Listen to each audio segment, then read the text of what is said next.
Direct sur CNews et sur Europe 1 pour Punchline. Louis de Ragnel est toujours là d'Europe 1, Jérôme Béglé du JDD. Et puis nous avons en ligne Michel Onfray. Bonsoir Michel, philosophe et évidemment cofondateur de la revue Front Populaire. Merci d'être avec nous par Skype, je crois, tout simplement. Michel Onfray, on a beaucoup parlé des coupures d'énergie qui inquiètent les Français, des délestages qui pourraient avoir lieu dans les jours les plus froids de l'hiver. Qu'est-ce que ça dit de notre France, de notre pays, 7e puissance mondiale?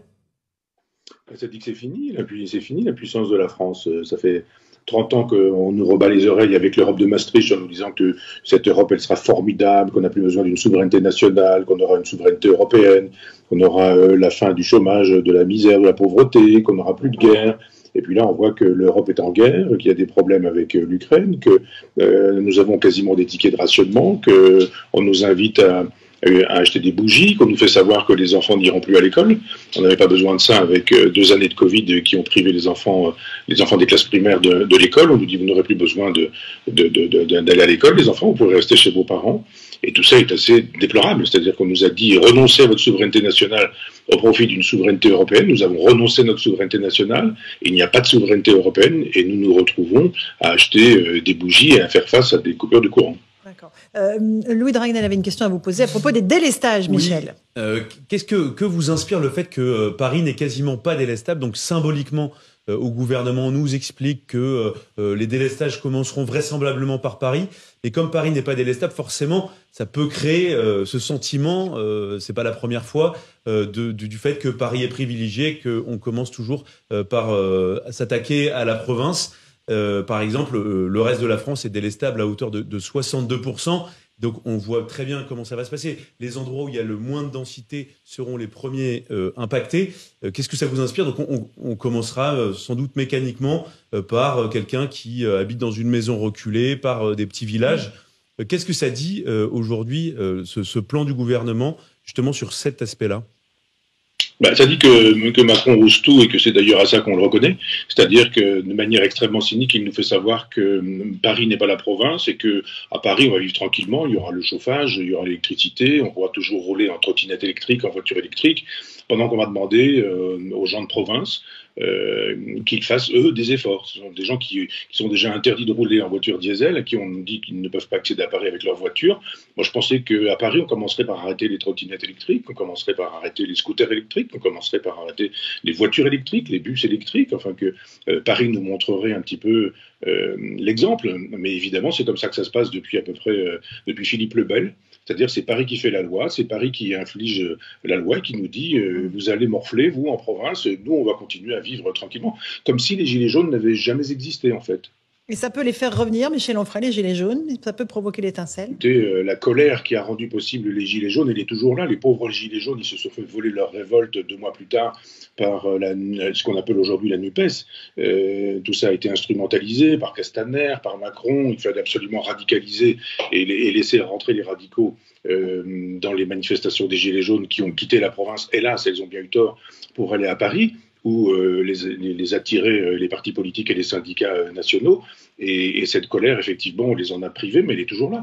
Donc je pense effectivement que ce qui a rendu possible les Gilets jaunes est toujours là et qu'on peut ajouter, voire surajouter, cette idée que, et vous me l'apprenez tout à l'heure, à l'instant là, qu'à Paris, on va continuer à faire bombance, mais qu'on va demander à la province de se serrer la ceinture. Bon, Jérôme Béglé du JDD a une question aussi. Michel Onfray, vous avez parlé tout à l'heure du déclassement français. Et c'est vrai que ce qui faisait la fierté de la France, c'était son armée. On s'aperçoit qu'on n'aurait que quelques jours de réserve de munitions au cas où on serait attaqué. Il y avait évidemment le nucléaire. On voit jour après jour sous nos yeux effarés qu'on est maintenant en pénurie. Il y avait aussi la culture française, son histoire et sa culture. Est-ce que vous, d'où vous êtes un acteur important de la culture française et européenne, vous pensez que le rayonnement français par sa culture en 2022 est inférieur à ce qu'il était il y a 25 ans, 30 ans, 100 ans? Ou est-ce que c'est encore quelque chose dont on peut vaguement s'enorgueillir?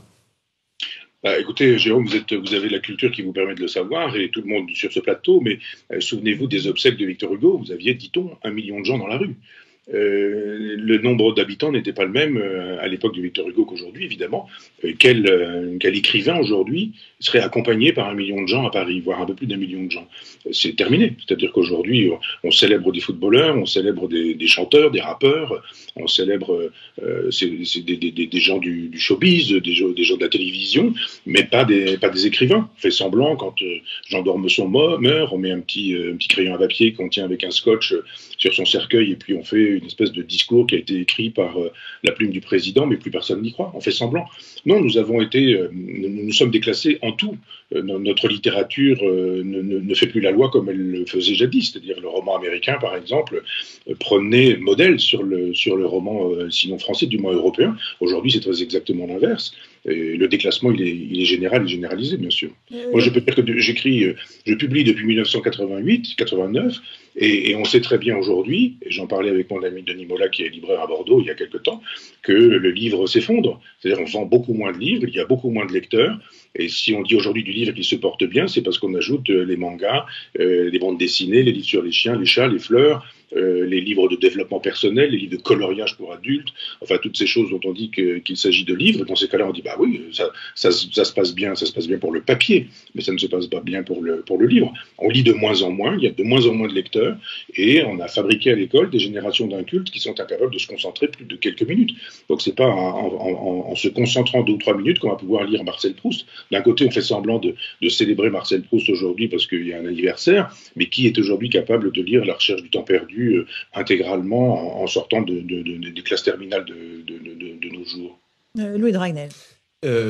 Michel Onfray, j'avais une question parce qu'en ce moment même, à l'Assemblée nationale, est débattue la question des énergies renouvelables. On parlait tout à l'heure du nucléaire.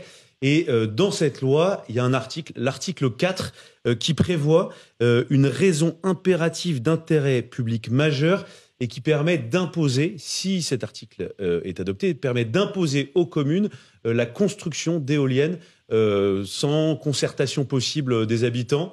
Qu'est-ce que vous en pensez? Ça fait bien longtemps d'ailleurs qu'on ne sollicite plus le peuple. C'est-à-dire qu'il n'y a plus de référendum. Ça va être la première fois, je vous interromps, pardon, c'est la première fois qu'on crée une forme d'exception, si en tout cas cet article était voté, pour imposer donc l'installation d'éoliennes. Ça fait des années que le pouvoir impose sa loi. Je vous rappelle que quand en 2005, les Français ont voté contre le traité européen, on leur a fait savoir en 2008 qu'ils l'auraient quand même, et on a mobilisé le Congrès pour leur imposer ce qu'ils n'avaient pas choisi. Quand les chefs de l'État aujourd'hui font des référendums et qu'ils les perdent, eh bien, ils ne démissionnent pas, comme on démissionnait à l'époque du général de Gaulle, par exemple. On sait aujourd'hui que tout est fait pour qu'au bout du compte, tout le monde appelle à voter Emmanuel Macron. C'est-à-dire Mélenchon, il fait semblant, mais au bout du compte, quand il faut voter au 2e tour des présidentielles, tout le monde appelle à voter Macron. Donc tout est fait pour que le système se reproduise, et on n'a pas du tout envie de solliciter le peuple. Je rappelle que Macron a déjà fait un quinquennat et qu'il a perdu toutes les élections de ce quinquennat, et que nonobstant, il n'a rien changé dans sa politique, alors que le fait que les gens n'aillent pas voter et que les gens ne votent pas pour lui, c'était un désaveu dont il n'a rien fait. Il se moque du peuple, Macron. Mais vous savez, c'est la même chose avec ses copains en face, hein, avec tous les gens qui défendent Maastricht. Ça pourrait être Juppé, ça pourrait être Fabius, c'était Hollande, c'était Sarkozy, enfin toute cette bande-là, de toute façon, n'aime pas la France, ne défend pas les Français. On voit que Paris impose sa loi aux provinces, et on voit très bien que les gens ne veulent pas aujourd'hui d'éoliennes. Ils n'en veulent pas. Et on va faire comme Laurent Gérard qui nous dit qu'il faut les enterrer, les éoliennes, mais finalement les gens n'en veulent pas. On leur dit vous en aurez tout de même, et on impose aux Français. Je trouve ça assez sidérant, cette façon de mépriser le peuple depuis des années. Ça ne peut pas durer toujours. Il y a un moment donné où, quand on méprise le peuple, quand on néglige le peuple, quand on oublie le peuple se rappelle au souverain, comme on dit en philosophie politique, c'est-à-dire à celui qui est censé l'incarner. Je rappelle que Emmanuel Macron est censé être dépositaire du pouvoir populaire. C'est quand même comme ça que ça se passe. Donc il y a un moment donné où on peut écouter les gens et du moins leur demander ce qu'ils en pensent. Mais ce pouvoir a peur du peuple. Il a d'ailleurs bien raison. Un tout petit mot, Michel Onfray, on a parlé de la situation sur le front de l'énergie, les mesures qui pourraient être imposées aux Français. Il y a aussi le Covid qui ressurgit avec la question du masque. La question du masque dans les transports est posée, a dit le ministre de la Santé. Vous pensez qu'on va retomber dans la même forme d'infantilisation des Français ? Oui, parce que je pense que de toute façon, le pouvoir en place n'a pas d'autre logique. Tout a été dit et le contraire de tout, on se souvient. Et moi, il m'est arrivé aussi de dire tout et le contraire de tout quand on nous donnait des informations et qu'on les commentait, et que 8 jours plus tard, on nous disait que finalement, ces informations n'étaient pas bonnes et qu'il fallait passer à autre chose. On nous a fait savoir qu'on aurait une immunité générale et qu'il n'y aurait plus jamais de problème, qu'il fallait se faire vacciner, ce que moi j'ai fait il y a 5 ou 6 jours, sans trop y croire, puisque je sais très bien qu'on peut attraper le Covid bien qu'étant soi-même vacciné. Alors on nous dit oui, mais c'est une forme moins violente. J'aimerais bien qu'on nous en fasse scientifiquement la démonstration. Je n'en suis pas bien sûr. D'accord. Jérôme, vous avez quelque chose à rajouter? Est-ce que les mots que vous décrivez fort pertinemment, Michel Onfray, ne sont pas ceux issus d'une forme dégradée de démocratie? Autrement dit, est-ce que la démocratie, telle qu'elle a été inventée par Rousseau, telle que nous la vivons en Occident depuis plusieurs siècles, n'est pas devenue inopérante pour conduire les peuples, gérer les crises et avancer sur la route du bien commun? Moi, je ne crois pas. Je crois que c'est l'inverse. La démocratie est morte. Et ce sont plutôt les tyrannies des minorités qu'il faut aujourd'hui critiquer. Moi, j'aimerais bien qu'il y ait une tyrannie des majorités. Vous savez, vous avez lu Tocqueville, et c'est l'une de ses grandes thèses. Il nous dit que le problème de la démocratie, c'est la tyrannie de la majorité. On a envie de lui dire, mais ce serait tellement bien, la tyrannie de la majorité, qu'on puisse s'exprimer et que la majorité puisse l'emporter sur la minorité. Ce qui fait la loi aujourd'hui, ça n'est plus du tout la majorité. Quand vous avez sur vos chaînes, on voit bien sur CNews un certain nombre d'études qui sont faites, tant de pourcents de Français souhaitent ceci, veulent cela, aimeraient ceci, aspirent à cela, etc. On se dit, mais on voit bien que les Français ont des aspirations qui ne sont pas du tout celles du pouvoir, et quel que soit ce pouvoir, pourvu qu'ils défendent le modèle maastrichtien depuis 30 années.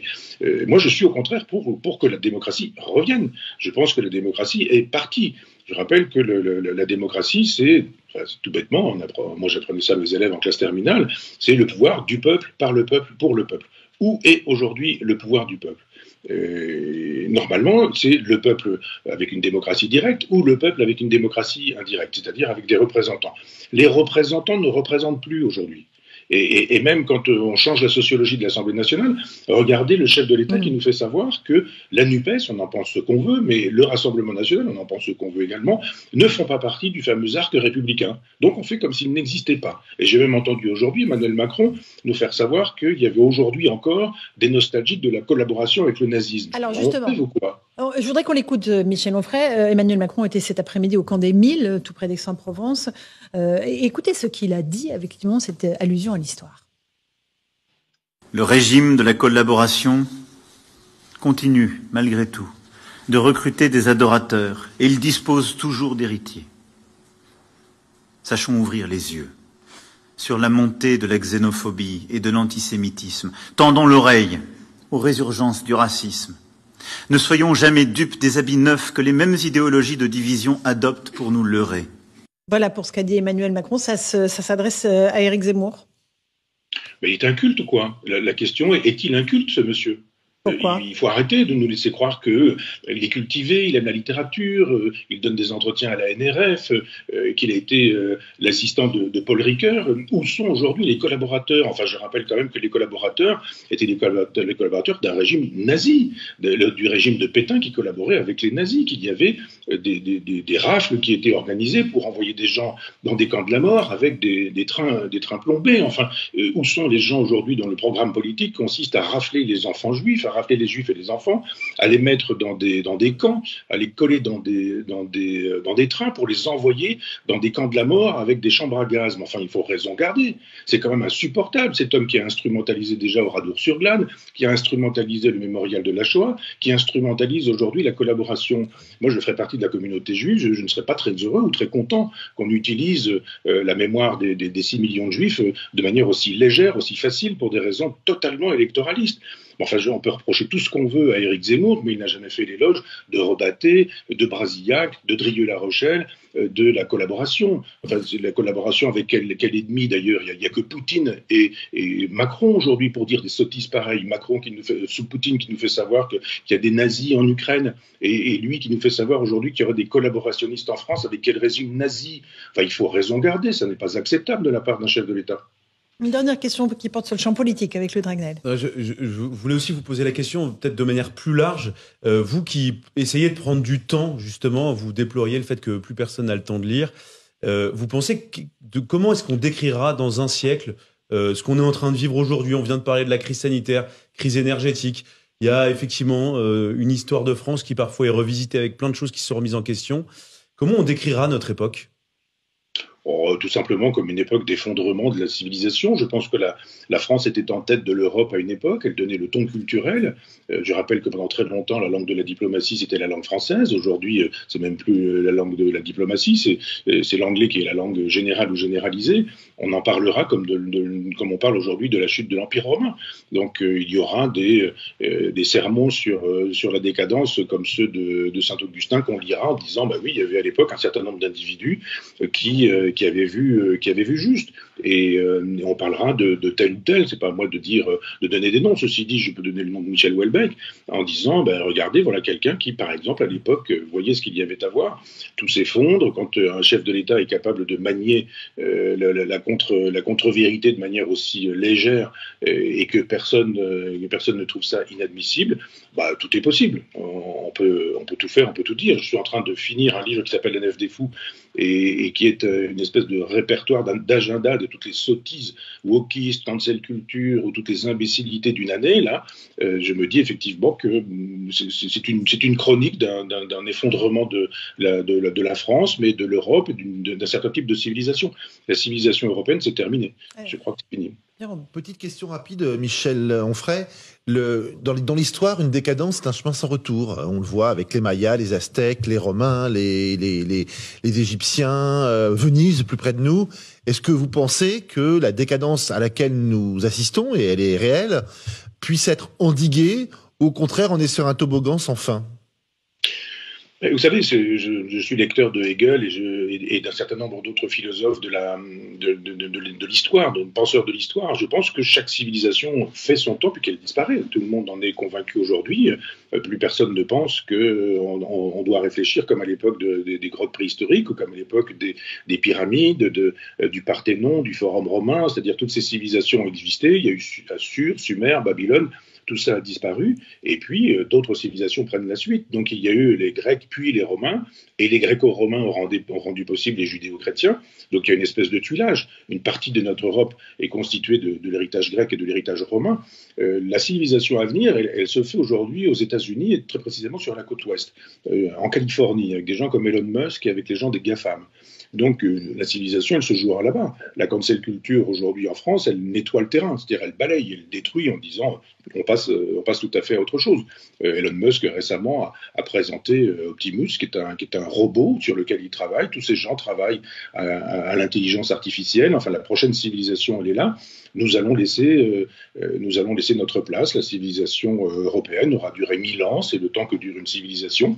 Elle aura donné un certain nombre de codes qui ont rendu possible la civilisation transhumaniste qui s'approche, mais c'est ce vers quoi nous allons. C'est ni bien ni mal, enfin c'est ce que disait Spinoza, ni rire ni pleurer, mais comprendre. Mais ça veut dire que c'est inexorable, c'est-à-dire qu'il n'y aura pas de retour en arrière possible, Michel Onfray. Non, il n'y a pas de marche arrière. Il n'y a que les réactionnaires ou les conservateurs. Les conservateurs pensent qu'on peut ralentir le mouvement et les réactionnaires pensent qu'on peut restaurer l'ancienneté. Je ne suis ni dans la restauration ni dans la conservation. Je ne suis pas conservateur, je ne suis pas réactionnaire. Je suis un tragique au sens de Nietzsche, c'est-à-dire je regarde ce que les civilisations m'apprennent. Je suis lecteur de Kaiserling, de Spengler, de Toynbee, enfin je disais tout à l'heure Hegel, de Vico, enfin de tous ces philosophes de l'histoire qui ont pensé l'histoire, et je ne vois pas pourquoi les lois de l'histoire ne fonctionneraient pas pour nous. Elles fonctionnent pour toutes les civilisations, la nôtre comprise. Mais il n'y a même pas une petite lueur au bout du chemin, alors, avec vous. C'est pessimiste. Non, mais en même temps, c'est pas désespérant non plus. C'est comme un médecin qui vous dirait aujourd'hui avec un centenaire qu'il a une pilule qui lui permettra au centenaire de participer aux 100 mètres aux prochains Jeux Olympiques. Personne ne le croirait. Eh bien là, c'est exactement la même chose. Notre civilisation ressemble à celle d'un centenaire et il n'y a pas de pilule magique et c'est ainsi. Il faut se faire à l'idée que tout ce qui est né, décroît, disparaît et il en va ainsi de la vie de chacun, mais aussi de la vie de la civilisation. Le fait fait que nous allons mourir, nous, personnellement, ne fait pas que nous allons nous suicider dans la foulée. Il faut vivre élégamment, faire de telle sorte que la décadence ne passe pas par soi. On ne va pas se suicider. On va écouter CNews dans un instant avec Christine Kelly pour Face à l'info et Europe 1 pour Europe Soir. Merci Michel Houellebecq. Je renvoie, cher Michel Onfray, à votre hors-série justement avec Michel Houellebecq et à votre livre Dieu, le rabbin et le philosophe chez Bouquin. Merci d'avoir pris du temps pour Punchline. Merci à Jérôme Béglé, Louis de Ragnel. Bonne soirée à vous sur nos deux antennes.